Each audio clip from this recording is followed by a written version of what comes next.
Setelah kesalahan terbesar yang sering dilakukan orang percaya, itu tidak pernah tegas terhadap dosa dan pergumulan dagingnya. Kita tahu pergumulan itu ada, tapi kita nggak berani tegas. Orang yang tidak berani tegas, memotong dan meninggalkan dosa, ini akan terus bergumul. Tidak akan pernah bisa beres, tidak akan pernah bisa hidup suci.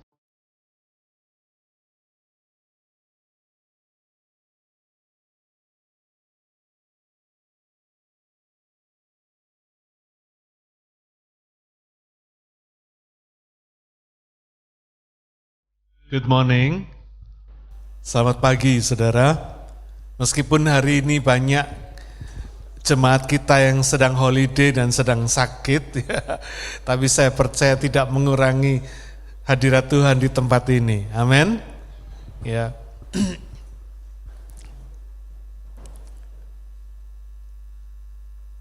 Saudara, hari ini khotbah saya berjudul Orang yang Disempurnakan. Ya. Tentu saudara sudah bisa menduga bahwa khotbah hari ini adalah lanjutan dari 2 minggu yang lalu. Ya.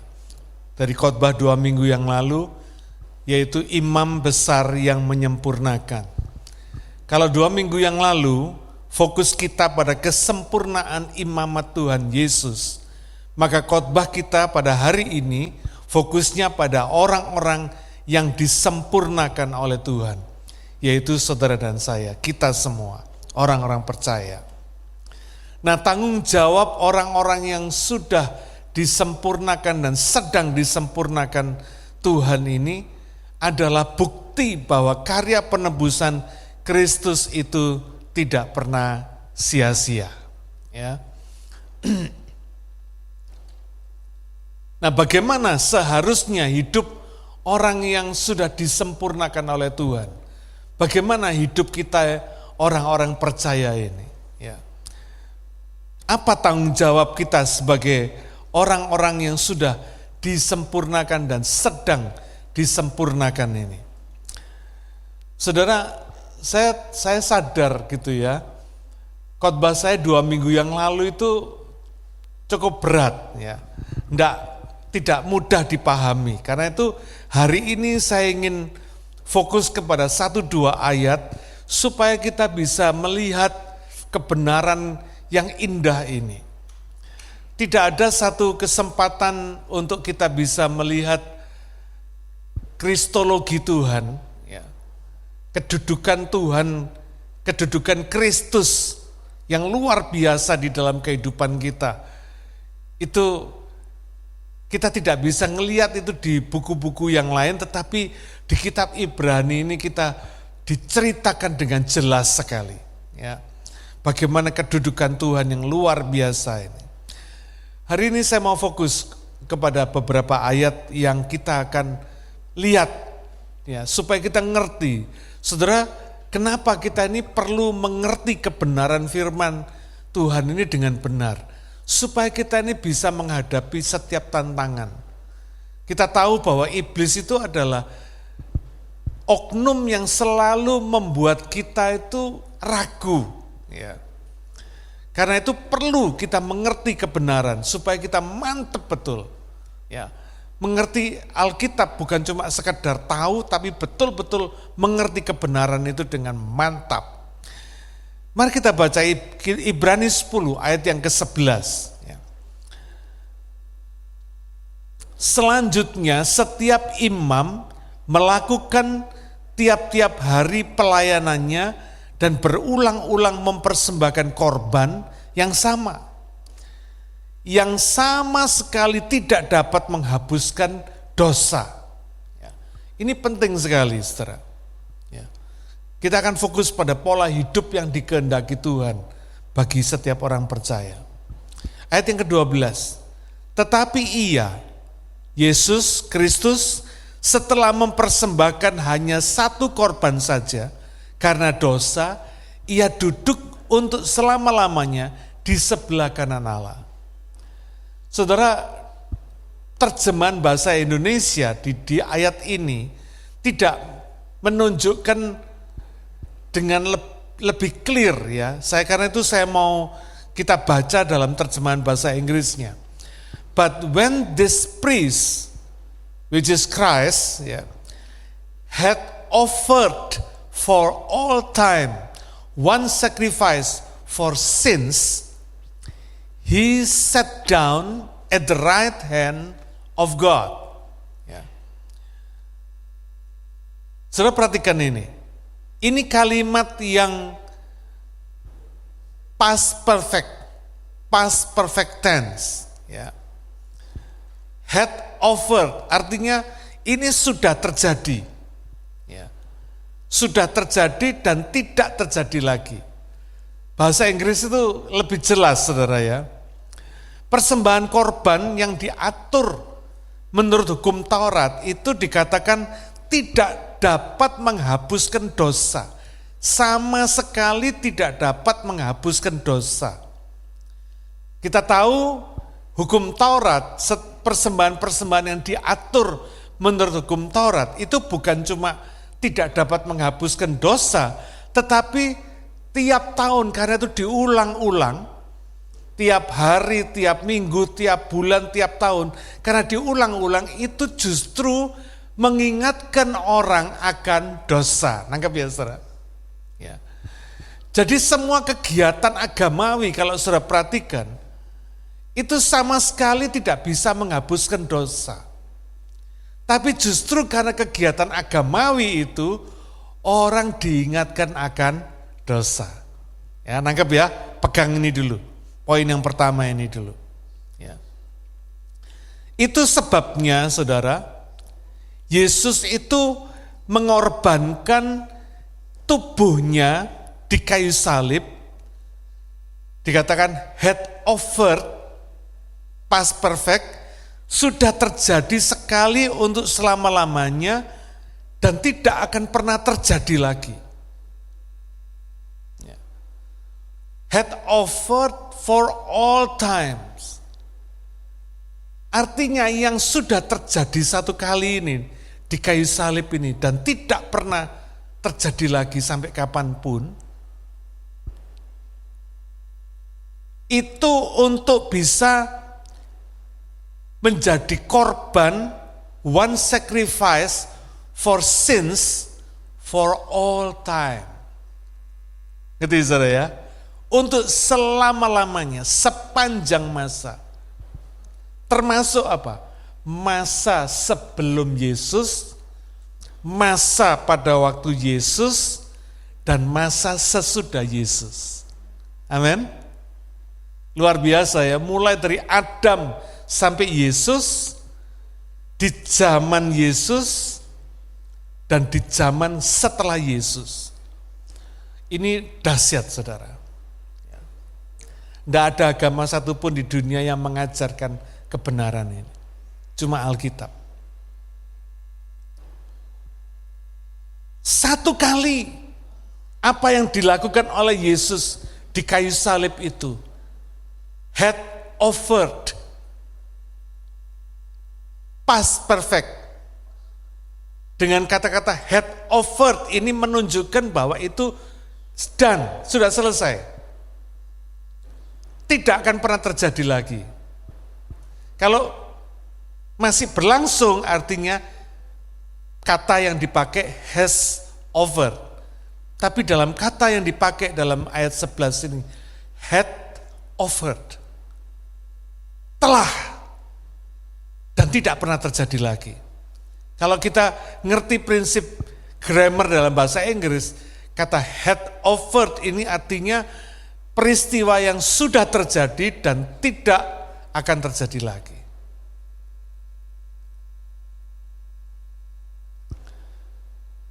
Satu kali pengorbanan Yesus menghapus dosa sepanjang masa. Wow, luar biasa saudara. Ini yang membuat kita ngerti, membuat kita yakin bahwa iblis tidak akan pernah bisa mengganggu, menggoncangkan keraguan kita, menggoncangkan iman kita, membuat kita ragu. Tidak bisa. Karena sekali yang Tuhan sudah lakukan korbannya di kayu salib, cukup untuk membebaskan manusia sepanjang masa dari dosa. Urusan dosa yang diingatkan oleh agama setiap tahun itu sudah selesai, ada jalan keluarnya. Kita sudah bahas 2 minggu yang lalu bahwa apa yang berulang-ulang, dilakukan berulang-ulang, itu menunjukkan bahwa apa yang sudah dilakukan itu tidak manjur, tidak efektif. Itu sebabnya perlu diulang terus. Ya. Persembahan menurut hukum Taurat ini harus diulang. Setiap hari, setiap minggu, setiap bulan, setiap tahun diulang terus. Karena apa? Sama sekali tidak menghapuskan dosa. Ya. Karena itu orang percaya di zaman apa saja, baik sebelum Yesus maupun sesudah Yesus, yang pernah melihat Yesus maupun yang tidak pernah melihat Yesus. Ya. Yang cuma tahu Yesus dari nubuatan saja, semua dosanya sudah diampuni. Wow, luar biasa, saudara. Ini orang percaya. Ini cuma berlaku bagi orang percaya. Saudara ingat-ingat ini ya. Bagi orang yang tidak percaya, ini tidak ada artinya. Apa yang dilakukan oleh Yesus itu tidak akan berdampak apapun terhadap hidup orang yang tidak percaya. Tapi terhadap hidup orang yang percaya, apa yang sudah dilakukan Yesus di kayu salib yang cuma satu kali ini, berdampak menghapuskan dosa. Dosa masa lalu kita, dosa masa kini kita, dan juga dosa masa depan kita. Dosa dari lahir sampai mati kita. Saudara, betapa bersyukurnya kita punya Allah seperti Tuhan Yesus. Amin. Luar biasa ini saudara ya. Bagi yang tidak percaya, apa yang terjadi bagi orang yang tidak percaya? Mereka ada di bawah hukuman. Markus 16 ayat 16 dengan jelas mengatakan, siapa yang percaya dan dibaptis akan diselamatkan. Tetapi siapa yang tidak percaya akan dihukum. Jelas saudara. Jadi di dalam Alkitab, kebenaran Tuhan itu tidak pernah bias, tidak pernah ambigu. Ya. Selalu jelas, selalu clear. Ya. Karena itu semua konsekuensinya juga jelas. Ya.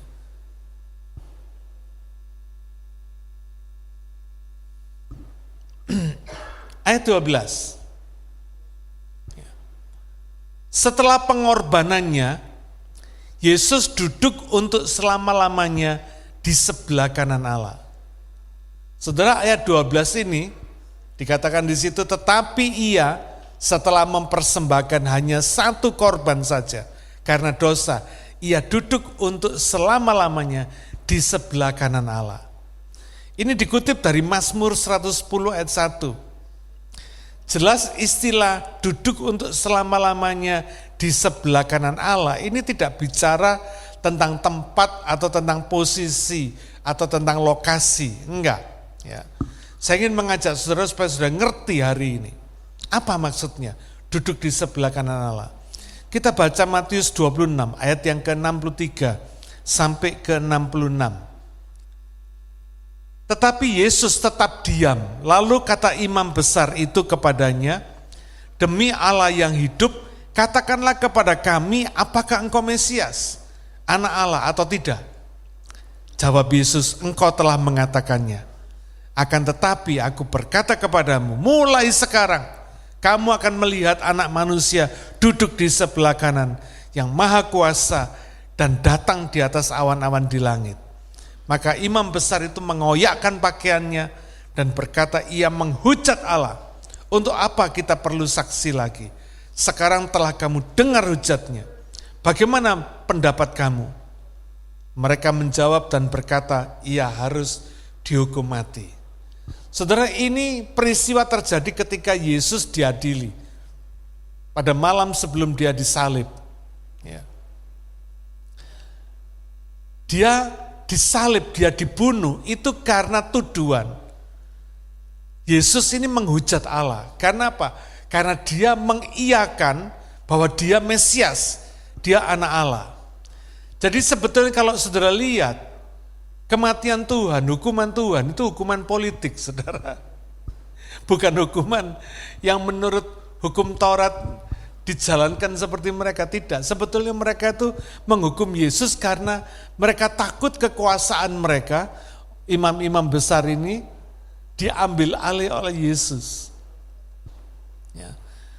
Artinya apa? Ketika Yesus mengatakan, mulai sekarang kamu akan melihat anak manusia duduk di sebelah kanan yang maha kuasa. Dan ketika dia bangkit, ketika dia naik ke sorga, itu adalah konfirmasi. Ya. Untuk menjawab tuduhan yang diberikan kepada Yesus sebelum dia dibunuh, sebelum dia mati di kayu salib. Untuk membuktikan siapa yang bisa duduk di sebelah kanan Allah, ya cuma Allah, betul enggak? Enggak ada yang bisa duduk di sebelah kanan Allah yang bukan Allah, enggak ada. Malaikat pun yang ada di sorga tidak pernah dikatakan duduk di sebelah kanan Allah. Berarti istilah duduk di sebelah kanan Allah ini untuk membuktikan tuduhan bahwa Yesus itu bukan Mesias, dibuktikan bahwa Yesus betul-betul Mesias. Dengan dia bangkit, naik ke sorga, kuburnya kosong, dibuktikan Yesus itu Mesias. Jadi tuduhan bahwa Yesus bukan Mesias dihapuskan, dibuktikan Yesus Mesias. Ya. Karena itu saudara, bagi kita orang percaya jangan pernah ragu untuk memberitakan Yesus itu Mesias. Saya selalu bangga cerita kepada orang bahwa Yesus itu Mesias.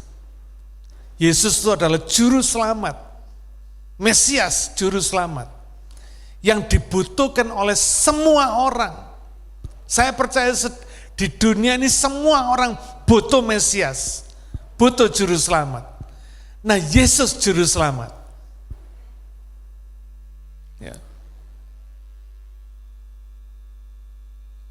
Kalau dia juru selamat kita, dan hari ini dikatakan duduk di sebelah kanan Allah, artinya dia bersama Allah.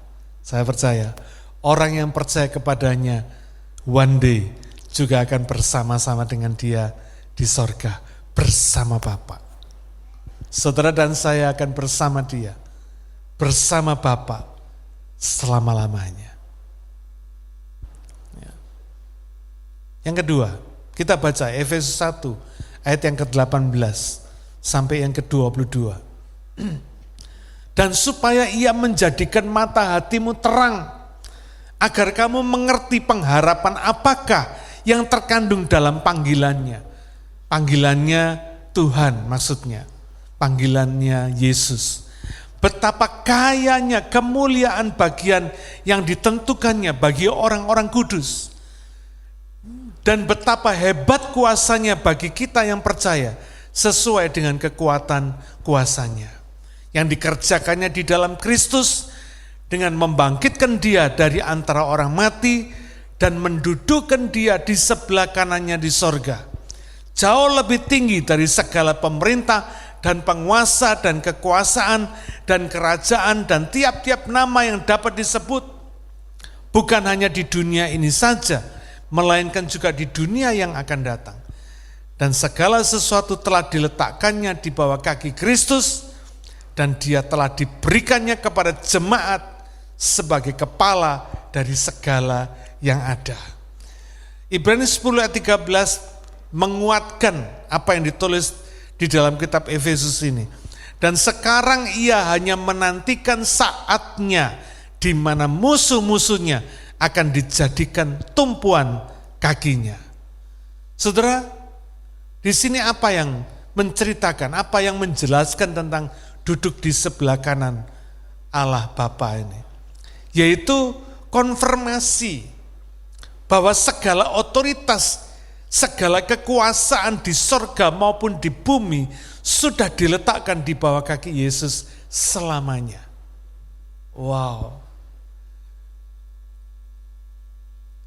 Saudara, kita sadar nggak bahwa seringkali iblis itu bermain di dalam pikiran kita, dalam hati kita, mengaburkan otoritas ini. Sehingga kita menjadi takut terhadap persoalan, takut terhadap apa yang terjadi, takut terhadap masa depan kita, takut terhadap kekurangan-kekurangan kita dan kelemahan kita. Dalam Efesus 1 ayat 18-22 ini dijelaskan bahwa Yesus itu punya otoritas, segala otoritas kekuasaan di sorga dan di bumi diletakkan di bawah kaki Yesus selamanya. It's done. Selamanya. Karena itu sebagai orang percaya, saudara dan saya harus berani menggunakan otoritas ini. Ayat yang ke-22 dikatakan, dan segala sesuatu telah diletakkannya di bawah kaki Kristus, dan dia telah diberikannya. Dia siapa? Yesus. Dia telah diberikannya kepada jemaat sebagai kepala dari segala yang ada. Yesus bukan cuma bersama Bapa di sorga, tapi Yesus telah diberikan kepada saudara dan saya. Kalau Yesus ada di dalam hidup saudara dan saya, kira-kira otoritasnya ada enggak? Ada, saudara. Karena itu hari ini saya encourage saudara. Kalau saudara tahu Yesus ada di dalam hati saudara, saudara punya Yesus, saudara punya otoritasnya, punya kekuasaannya untuk berkata kepada setiap persoalan masalah yang menghalangi saudara. Saudara boleh katakan dengan otoritas Tuhan. Kalau saudara sakit, saudara boleh katakan dengan otoritas Tuhan. Di dalam nama Tuhan Yesus, aku perintahkan penyakitku pergi. Kalau saudara mendoakan orang yang sakit, saudara berkata di dalam nama Yesus, aku perintahkan kepada sakit penyakit pergi. Kalau saudara mengalami kekurangan apapun, saudara katakan dengan mulut saudara. Saudara katakan otoritas ini melalui perkataan saudara. Karena perkataan saudara mengandung kuasa dan otoritas Tuhan. Jangan ngomong yang negatif. Kita ini orang Indonesia seringkali, kita ini kalau ada persoalan, kita ini cenderung mulut kita tuh mengatakan yang negatif. Apalagi orang Surabaya. Orang Surabaya itu kalau ngomong, aduh mateng kon, mati aku. Saudara jangan pernah keluar kata-kata seperti itu. Perkataan saudara punya kuasa, karena Yesus ada di dalam saudara. Katakan kepada persoalanmu, apapun persoalanmu katakan, speak up dengan kata-kata saudara. Kenapa? Karena saudara juga perlu mendengar kata-kata saudara sendiri. Kata-kata yang penuh kuasa dan otoritas ini perlu disampaikan, perlu dikatakan. Bukan cuma dalam hati, iya Tuhan aku percaya Tuhan. Aku percaya bukan cuma dalam hati, tapi katakan. Yang menjadi persoalan saudara singkirkan melalui otoritas ini. Ingat ya, segala sesuatu sudah diletakkan di bawah kaki Yesus. Dan otoritas kuasa ini diberikan kepada jemaat, diberikan kepada saudara dan saya orang percaya sebagai kepala dari segala yang ada. Saudara, inilah salah satu rahasianya kenapa saya tidak pernah takut sama penyakit saya. Saya tetap ketawa. Waktu dokter vonis saya kena kanker darah, gak ada sedikit pun di dalam hati saya takut, itu gak ada. Saya malah katakan kepada penyakit saya, aku tantang kamu penyakit ya. Aku hadapkan kamu pada kuasa firman. Karena aku lebih percaya kepada kuasa firman daripada kepada kuasa medis yang terbatas. Saya punya pilihan, saudara punya pilihan. Kepada siapa saudara percaya? Hari-hari ini banyak orang yang memprediksi tahun-tahun ini bakal akan kesulitan. Ekonomi akan makin buruk. Apalagi interest rate bank akan makin naik. Wah, yang punya properti makin dakdikduk. Kenapa? Karena interestnya naik. Yang punya utang mortgage makin pusing dan sebagainya. No, saudara. Saya percaya bagi kita yang punya otoritas Tuhan, semua persoalan itu akan diletakkan di bawah kaki Tuhan.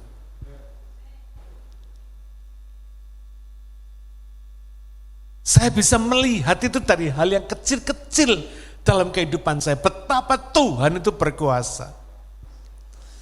Saya ini beberapa hari kepingin makan spring roll Vietnam. Saudara jangan bosan dengarkan kesaksian saya soal makanan ya. Bukan berarti saya rakus, enggak saudara.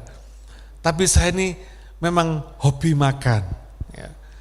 Saya senang makan yang beda-beda. Ya. Saya ngomong sama istri saya untuk dibikinin spring roll.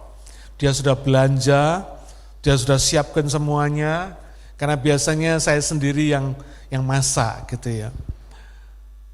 Tapi karena kesibukan saya belum sempat menyentuh makanan spring roll itu. Padahal sudah 2 hari ada di dalam rumah saya. Bahannya semua sudah ada komplit. Istri saya sudah bikinkan udangnya dan sebagainya. Sudah ada semua, tinggal diracik untuk dimakan. Gak sempet saudara. Saking sibuknya saya. Kemarin kami diundang makan di salah satu rumah orang Vietnam. Dan kami menikmati spring roll itu. Saya bilang, Tuhan engkau ini dahsyat sungguhan.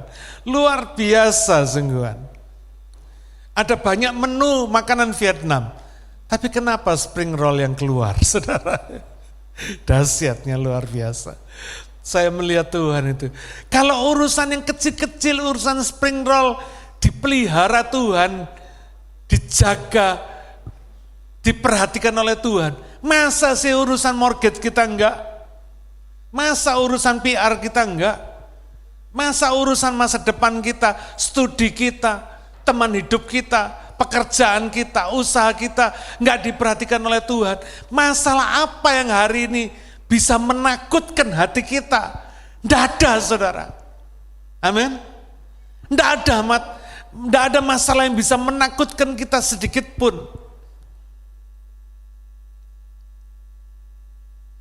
Saya bukan seorang pemberani yang gak pernah takut, bukan. Saya orang biasa. Tapi saya tahu kebenaran ini. Dan kebenaran ini menguasai hati dan pikiran saya. Sehingga saya nggak pernah takut sedikit pun terhadap masalah yang datang dalam kehidupan saya. 1000 masalah boleh datang dalam hidup saudara. Tapi percaya, ada 1 juta jalan keluar yang Tuhan sudah siapkan. Jadi nggak perlu takut saudara. Karena duduk di sebelah kanan Allah ini konfirmasi bahwa segala otoritas dan kuasa di bumi maupun di sorga. Otoritas itu apa? Mengalahkan masalah, mengalahkan semua persoalan kehidupan kita. Sudah diberikan di bawah kaki Yesus. Dan Yesus ini diberikan kepada saudara dan saya. Saya nggak kepingin punya apa-apa. Saya sudah puas punya Yesus. Amin. Karena kalau saudara punya Yesus, saudara punya semua. Gak akan pernah saudara kekurangan.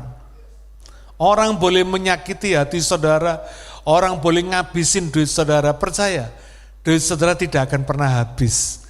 Saudara tidak akan pernah miskin karena dimakan orang, Dan orang yang makan saudara juga tidak akan pernah kaya karena makan duit saudara. Tuhan itu memelihara saudara. Ajaib Tuhan itu. Ya, urusan spring roll aja Tuhan perhatikan. Sampai sekarang spring roll di rumah saya masih belum terjamah. Masih belum bikin. Tapi saya sudah bersuka cita karena tadi malam sudah dikasih spring roll. Saya sambil makan saya berkata, Tuhan, Engkau ini betul-betul ajaib. Engkau hidup luar biasa. Ya.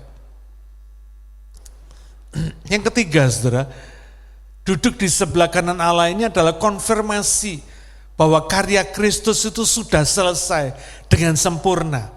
Tidak ada yang perlu ditambahi dan dikurangi lagi. Ya. Kalau karyanya sudah selesai dalam hidup orang percaya, sudah sempurna, ya, maka karyanya dalam hidup kita juga sudah selesai dengan sempurna. Karena itu saudara, fokus hidup kita ini cuma taat kepada Yesus. Perlu fokus dan taat kepada Yesus. Ini lebih daripada segala kegiatan agamawi kita. Dalam Ibrani 10 ayat yang ke-5 sampai 9 dikatakan, Tuhan tuh enggak berkenan kepada korban persembahan. Tapi melakukan kehendak Tuhan, itu yang paling menyenangkan. Ya.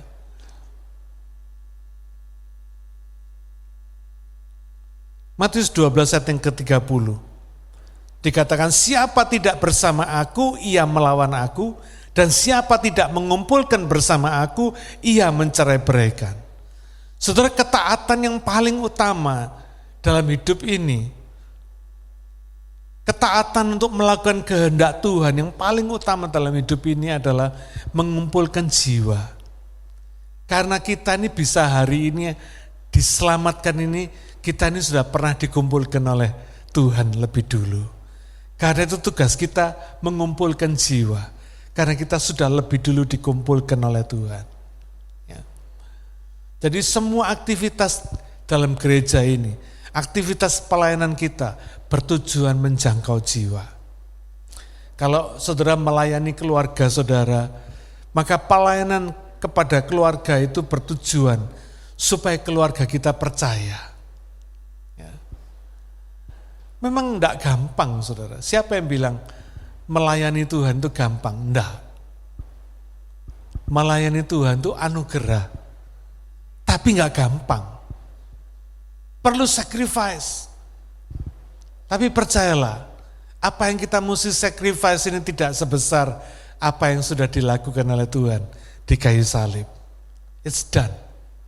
Bagi kita ini sacrifice sedikit-sedikit, kecil-kecil ini enggak apalah gitu kira-kira ya. Melayani keluarga itu sacrifice, yes. Supaya keluarga kita percaya Tuhan Yesus. Supaya keluarga kita diselamatkan.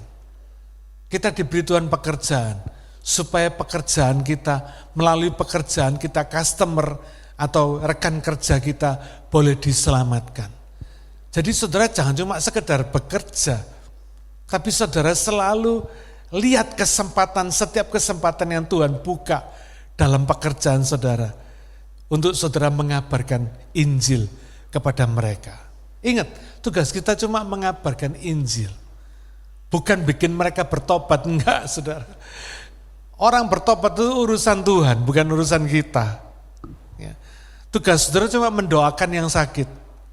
Urusan sembuh enggak, itu urusan Tuhan, bukan urusan kita. Amin. Ya. Kalau kita harus berbuat baik, karena supaya perbuatan baik kita itu dipakai oleh Tuhan untuk menjamah orang yang kita tolong, sehingga dia boleh merasakan kasih Tuhan dan datang kepada Tuhan. Semua aktivitas hidup ini sebetulnya tujuannya supaya jiwa-jiwa boleh dikumpulkan di lumbung gudang Allah. Supaya jiwa-jiwa boleh diselamatkan. Ya. Sekarang saya mau bahas ayat yang ke-14. Ibrani 10 ayat yang ke-14. Sebab oleh satu korban saja, Ia telah menyempurnakan untuk selama-lamanya mereka yang ia kuduskan. Kembali bahasa Indonesia kurang jelas. Saya ambil bahasa Inggrisnya, perhatikan. For by one sacrifice he has made perfect forever those who are being made holy. Saudara perhatikan di sini. Yang pertama, kalimat yang pertama dikatakan, for by one sacrifice he has made perfect forever. Has made perfect, bicara tentang apa? Present perfect. Jadi apa yang dilakukan oleh Tuhan di kayu salib berlaku selama-lamanya, sampai kapan saja. Has made perfect. Orang-orang yang percaya kepada Tuhan dibuat sempurna, disempurnakan selama-lamanya. Jadi kalau ada setan yang meragukan saudara dengan dosa-dosa saudara, setan biasanya ngomong gini, ya dosamu yang lalu kan sudah diampuni, sekarang kamu bikin dosa lagi, Tuhan bosan sama dosamu. No. Dosa kita kapan saja sudah termasuk package has been made forever, has been made perfect forever. Those who are being made holy. Saudara perhatikan, kalimat yang kedua, who are being made holy, present continuous. Artinya apa? Ini berlaku selama-lamanya. Orang percaya yang tadi sudah disempurnakan selama-lamanya ini, karena karya Kristus di kayu salib, adalah orang yang setiap hari masih bergumul dalam darah dan daging. Masih mengalami persoalan, ya, masih jatuh bangun, masih bisa sukses dan gagal, masih terus bergumul melawan dosa dan kedagingan setiap hari. Makanya di dalam kalimat ini saudara perhatikan, he has made perfect forever those who are being made holy. Dia sudah membuat kita sempurna sekali dan selama-lamanya, tapi dia yang sama juga sedang membuat kita kudus setiap hari. Nangkep ya saudara ya?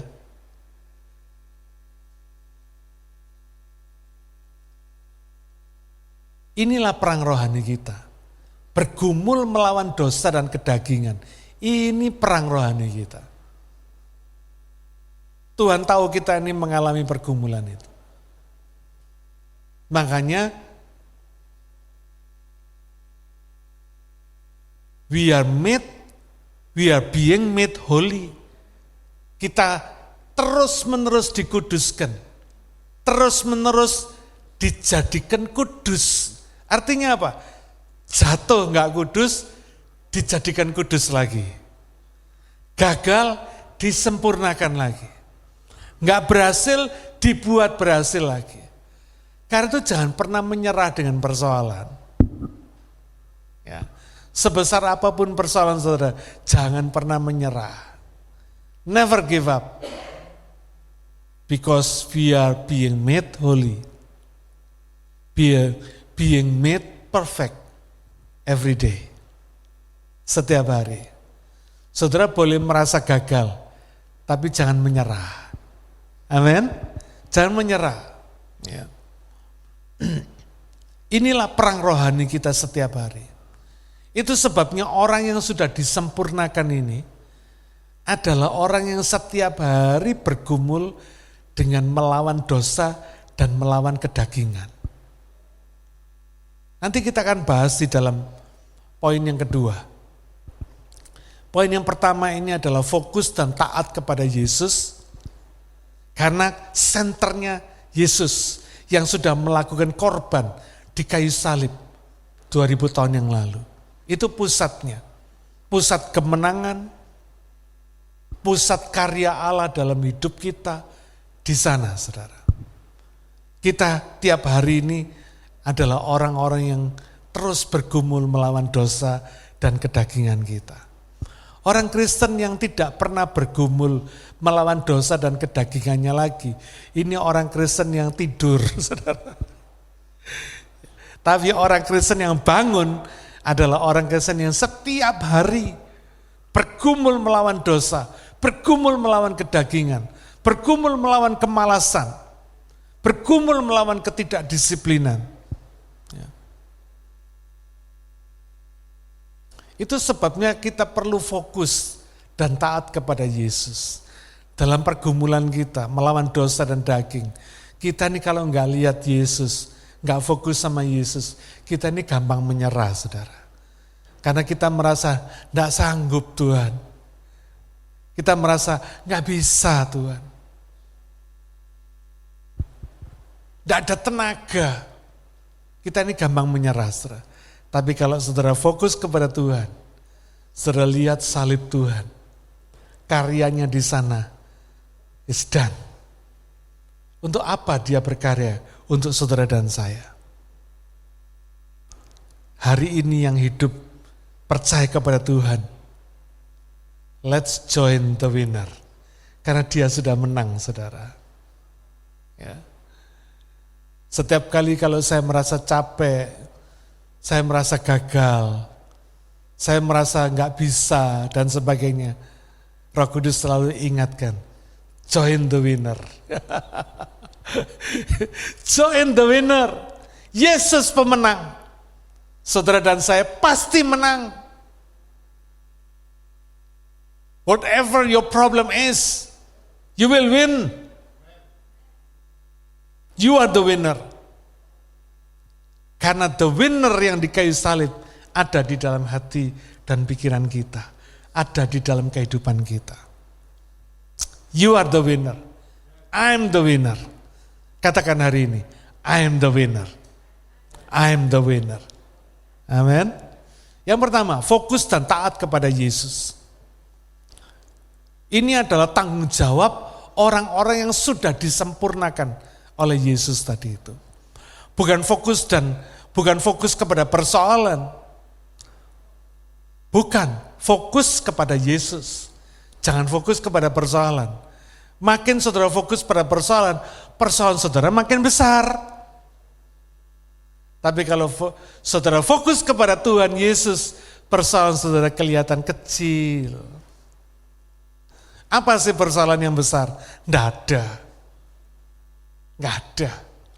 Karena dikatakan segala kuasa sudah diletakkan di bawah kaki Yesus. Otoritasnya ada di dalam Tuhan Yesus. Nggak ada persoalan yang besar. Semuanya kecil. Fokus dan taat kepada Yesus. Poin yang pertama. Poin yang kedua. Apa tanggung jawab orang yang sudah disempurnakan? Hidup suci. Hidup suci. Artinya apa, saudara? Hidup yang berani memutus dan meninggalkan dosa. Ini hidup suci. Nggak usah muluk-muluk. Karena persoalan yang bikin saudara tidak suci itu dosa. Betul enggak? Jadi kalau saudara berani memutus dan meninggalkan dosa, otomatis hidup saudara suci. Karena dikuduskan itu, disucikan itu artinya saudara dipisahkan, disendirikan, dikumpulkan sendiri, dikhususkan, diistimewakan. Itu pengertiannya. Ayat yang ke-15, Ibrani 10 ayat 15. Dan tentang hal itu Roh Kudus juga memberi kesaksian kepada kita. Sebab setelah ia berfirman, inilah perjamuan yang akan kuadakan dengan mereka.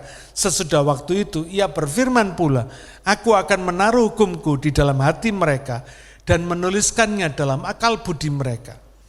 Dan aku tidak lagi mengingat dosa-dosa dan kesalahan mereka.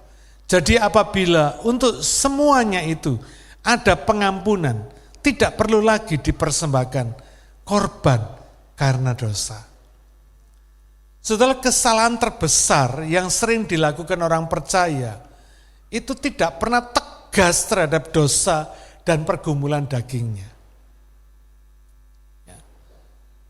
Saudara bisa tegas dalam kerjaan, dalam pelayanan.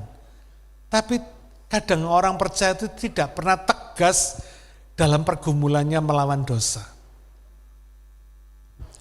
Sudah tahu alkohol bisa bikin mabuk dan berdosa, merusak tubuh, karena tubuh ini adalah bait Roh Kudus. Tapi kalau pulang kerja masih beli bir 1 kerat. Tidak pernah berani melepas, ya, meninggalkan. Sudah tahu judi tidak berkenan kepada Tuhan, karena judi itu pengen cepat kaya. Malas kerja pengen cepat kaya, gitu ya, pakai judi. Tuhan bilang, yang tidak mau kerja nggak usah makan, kata Tuhan. Yang malas kerja suruh belajar sama semut, katanya. Sudah tahu judi itu tidak berkenan di hadapan Tuhan, tapi banyak orang percaya masih suka iseng. Coba-coba Pak, siapa tahu lagi ada rezeki, scratch, tidak apa-apa, coba-coba. Saudara, orang yang seperti ini akan terus jatuh bangun. Seumur hidupnya akan terus begini. Grafiknya tidak pernah naik, saudara, terus begini. Tidak pernah naik. Ya.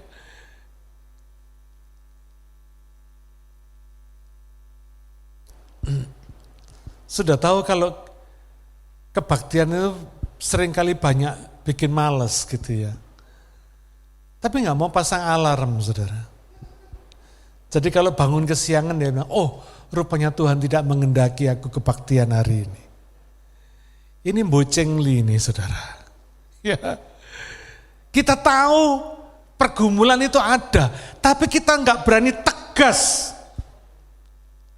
Saya bersyukur saya terima Yesus. Saya tegas. Pokoknya hari Sabtu Minggu untuk Tuhan. Saya nggak peduli. Kecuali sakit nggak bisa bangun. Lain urusan. Tapi lepas daripada itu, nomor 1 Tuhan.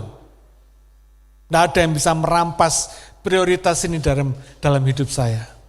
Jadi meskipun kami pergi holiday dan sebagainya, nomor 1 cari gereja. Hari Minggu mesti kebaktian. Ya.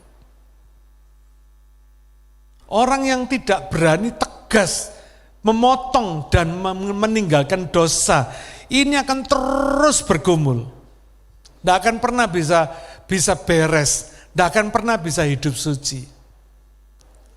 Saudara, kita ini pinter menabung uang, menabung duit, ya kan?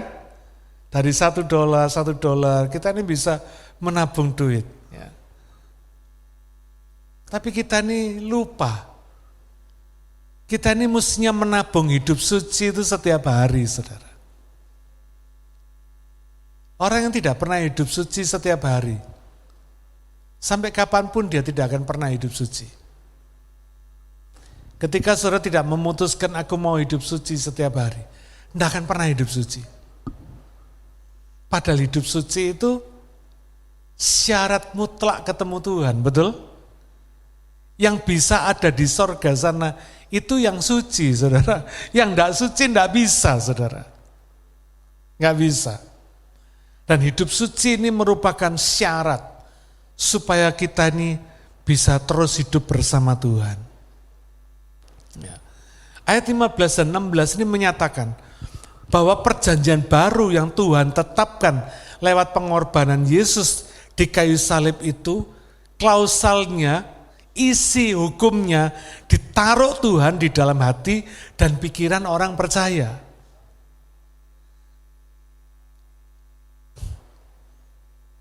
Ini dikutip dari Yeremia 31 ayat 33 dan 34. Nah, penulis kitab Ibrani ini memberikan stressing di situ. Apa? Dikatakan dalam ayat yang ke berapa tadi?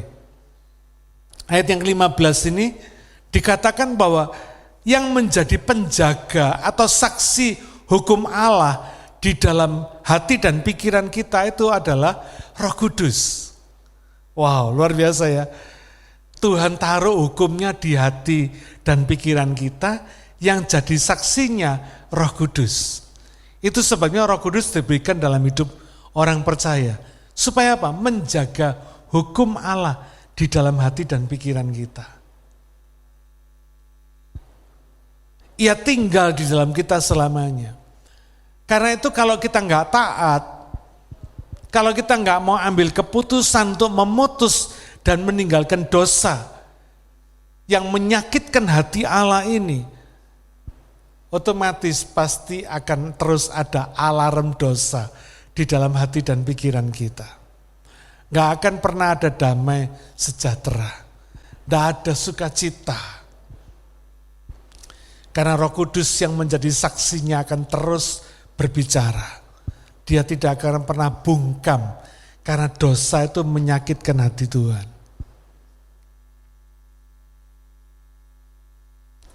Serta proses terjadinya mutiara.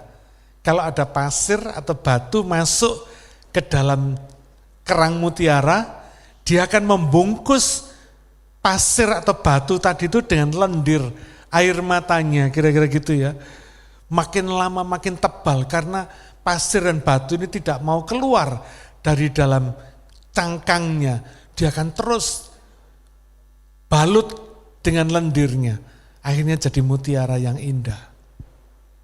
Saudara, demikian juga dosa di dalam hidup orang percaya itu seperti pasir dan batu yang menyakitkan hati Tuhan. Tuhan berusaha membalut kita dengan kasih-Nya ini dengan memberikan alarm Roh Kudus supaya Roh Kudus bicara. Supaya apa? Ini cepat di-get rid, dibuang. Dosa ini dibuang. Ya. Kalau pasir dan batu di dalam kerang mutiara jadi mutiara yang indah, dosa di dalam hidup kita itu merusak hidup kita sendiri. Mengganggu hubungan kita dengan Tuhan. Sehingga tidak ada sukacita dan damai sejahtera. Ya.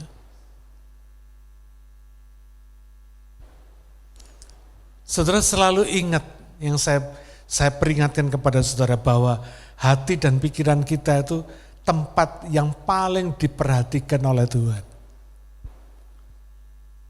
Ya. Roma 6 ayat 1 sampai 2 berkata demikian. Jika demikian, apakah yang hendak kita katakan? Bolehkah kita bertekun dalam dosa supaya semakin bertambah kasih karunia itu? Sekali-kali tidak. Bukankah kita telah mati bagi dosa? Bagaimanakah kita masih dapat hidup di dalamnya? Saudara, supaya kita bisa bebas dari pergumulan dosa dan kedagingan ini, kita harus ambil keputusan. Buang dosa, cut off, tinggalkan dosa. Kalau kita tahu kita nggak disiplin dalam beribadah, ambil keputusan. Mulai hari ini, tiap minggu aku akan ke gereja. Kecuali aku sakit, nggak bisa bangun.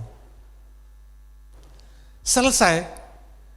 Percaya saudara, kalau saudara sudah ambil keputusan, saudara nggak bakal bergumul lagi. Sejak saya bertobat sampai hari ini, saya nggak pernah bergumul lagi urusan kebaktian. Karena apa? Karena saya sudah ambil keputusan. Apapun yang menjadi pergumulan saudara, misalnya saudara nggak bisa sabar, saudara ambil keputusan. Aku mau sabar Tuhan.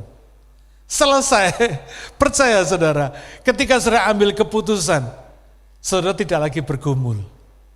Jadi ketika persoalan datang, saudara sudah ambil keputusan, aku mau sabar. Tidak bisa mengganggu saudara, mengganggu kesabaran saudara lagi. Kenapa? Saudara sudah ambil keputusan untuk sabar. Amin. Kadang-kadang yang bikin orang tidak sabar itu adalah orang-orang yang ada di sekitar kita. Yang dekat sama kita, itu yang bikin kita nggak sabar. Tapi kalau saudara sudah ambil keputusan, percaya, saudara nggak perlu bergumul lagi. Cut off. Ya. Ibadah, menginjil, bersaksi, jadikan itu semua menjadi kebiasaan. Kita ini bergumul, jatuh bangun, rasanya berbeban berat, karena belum jadi kebiasaan. Hidup suci itu belum jadi kebiasaan kita. Hidup suci itu masih sesuatu yang ingin kita capai. Belum kita putuskan. Gua mau hidup suci. Selesai, saudara. Jadi mestinya orang percaya yang sudah disempurnakan, itu adalah orang percaya, adalah orang yang sudah selesai dengan pergumulan hidupnya. Kalau ada yang masih jatuh bangun, masih ada yang digumulkan, cut off. Buang, saudara. Ambil keputusan. Saudara tidak perlu lagi bergumul. Amin. Saya menikmati itu, saudara. Sehingga tidak perlu menjadi beban kehidupan kita yang harus, tapi menjadi satu kebutuhan kita. Hidup suci itu menjadi satu kebutuhan kita. Orang barat tidak biasa suruh makan nasi. Kalau disuruh makan nasi, aduh beratnya setengah mati. Karena apa? Biasanya makan roti. Tapi kalau orang Indonesia, kalau nggak makan nasi katanya aku belum makan katanya. Kenapa? Sudah jadi kebiasaan. Makan nasi sudah jadi kebiasaan. Tidak lagi bergumul. Masa ada orang Indonesia yang gua bergumul hari ini, gua mesti makan nasi. Aduh bergumul. Nggak ada, saudara. Karena bagi orang Indonesia, makan nasi itu sebuah kebiasaan. Satu kesukaan. Kalau saudara, hidup suci itu menjadi satu sukacita, saudara. Menjadi satu kebiasaan. Menjadi satu hidup yang saudara butuhkan setiap hari. Saudara, hidup suci itu jadi indah. Hidup kita ini jadi ringan. Kenapa? Karena beban sampah dosa dalam hidup kita sudah dibuang. Amin. Ya. Mari jadikan hidup suci itu kebiasaan. Fokus dan taat kepada Yesus, itu kuncinya. Buang dan tinggalkan dosa, itu aplikasinya. Sederhana ya, hidup kekristenan kita itu sebetulnya sederhana. Yang bikin ruwet karena kita tidak mau ambil keputusan. Hari ini saya ajak saudara ambil keputusan. Saudara akan lihat betapa hidup kita itu begitu ringan. Saudara menghadapi persoalan apapun, saudara akan santai aja. Saudara akan ketawa aja. Tidak ada lagi yang membebani hidup kita lagi. Kenapa? Karena kita fokus sama Tuhan. Yang kedua, kita sudah bertekad untuk hidup suci. Amin. Mari kita berdoa. Bapa, kami sungguh bersyukur karena kami ini boleh hidup di dalam Engkau. Kami berterima kasih karena kebaikan-Mu dalam hidup kami sungguh luar biasa. Terima kasih ya Bapa terhadap apa yang sudah Engkau lakukan di kayu salib-Mu.